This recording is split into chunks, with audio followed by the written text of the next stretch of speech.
அப்பனே விநாயகா, இன்னைக்கு எனக்கு பிறந்த நாள். அங்க கேக்கு கூட வெட்டாம உன்னை பார்க்க வந்திருக்கலாம். என்ன காரணம்? வினதீப்பான் விநாயகன் ஊரெல்லாம் சொல்லி நான் கேள்விப்பட்டிருக்கேன். இன்னைக்கு நான் வெளியே போறப்ப எந்த வினையும் எந்த வில்லங்கமும் என் எதுக்க வராம நீதான் என் கூடயே இருந்து காப்பாற்றணும். இது என் உத்தரவு.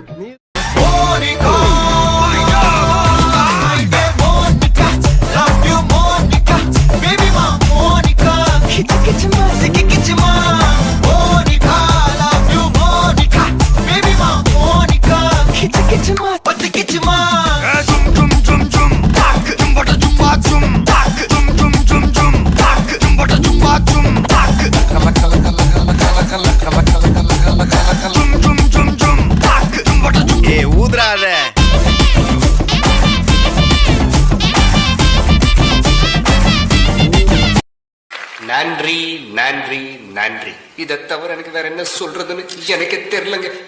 வர்றேங்க.